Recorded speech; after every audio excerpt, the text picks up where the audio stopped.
Hello and happy Monday. This is Sharon with another video. Sharon Spice with another video. This video, even though I'm straightening my hair, has nothing to do with hair. I'm going to talk about landscaping.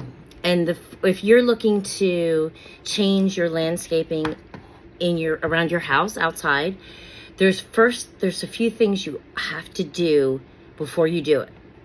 Number one, you should know what is your zone. Everything is set up in zones and their numbers, 1 through something, and every area has a number. And with that number, it averages temperature, humidity, overall, is it seasonal? Does it have 4 seasons, 2 seasons? All that stuff is put in there into your zone. And why they have zones is because it can tell you what plants or trees or vegetables grow in your area. Because if you have, say for instance, you live in Alaska and you want to have a pineapple tree or a palm tree, it has to be inside because that's not your zone. Get it? So the first thing you need to know is your zone. Number one. Number two, once you know your zone and the plants that can grow there, start designing. Start picking out plants you like. And you can Google garden designs. You can actually hire somebody like me to design your garden, or you can just do it yourself. And you go on Google and you put garden designs, and it'll give you little layouts to look at. You can use as kind of like a guidance. But you're not really, even though you plan it and you have it plan it and everything, and you do a whole like architectural blueprint of your garden, and you know your zone. What do you need to know next? Your soil. Okay, for instance, I'm in zone 6. Zone 6, and the soil in my area is shale and very dry and no nutrition. It's like the hardest of the hardest plants can die in this. So there's a lot of use of topsoil and also kind of putting your plant in a bag in the ground with topsoil around it, with good soil in it, growing in it. What I'm trying to say, you start your seedings. Your seedings should never be started outside. They can be, don't get me wrong, and some of them will grow, but it is very hard terrain for any plant to grow. The drainage is horrible, the soil is horrible, and it's very shaly. Maybe we can get some oil, make oil out of it. I'm just kidding. But anyways, there's so much, it's just the soil's horrible. So I literally that's how I got started in putting stuff in bags. Because before I was a nursery, I was a person who just liked, plants. And I had, oh my God, I had such a beautiful garden. I had potatoes. I tried potatoes because I'm like, oh my God, I'm going to try potatoes because potatoes, oh my God, they're so great, fresh. Everybody's talking about, do it. You got to do it. It's great. So I had potatoes. I always have green peppers, always, because I love green peppers. And I always have tomatoes. So I had tomatoes, green peppers, I had grapes. But grapes, I found out before planting them, before doing my research, that's another thing. Do your research for the plant you want, because just because you plant grapes that you bought, it might be their first season. Certain plants don't harvest until 2nd or 3rd or even 4th season. It depends. Like I'll give you an example. I planted a pear tree, and I think I'm thinking it was like almost, oh my gosh, it must be like almost 7, 8 years old, maybe even older. I'm not even sure when I planted it, to be truthful. And it hasn't produced any pears yet, but it might this year because it's really flowering. So maybe but it's still small. It looks like a teenager to me, but I'm hoping I get something. And my one tomato, I have a hybrid mix, like it's like 4 apple tree dwarf plant outside. It's actually, I actually have to really, it's looking a little moldy and stuff, but I have to give it some TLC for the year. But it actually did produce apples last year, and I cut them off, and I didn't even eat them. And I wish I did now that I look back, but it is what it is. You do what you do. But, yeah. So you should know your zone, your soil type, What grows in your area good? And if you don't know, and you don't, you're Googling stuff and there's nobody, your area is not really social media oriented, it doesn't have neighbors or whatever, what you can do is go drive around.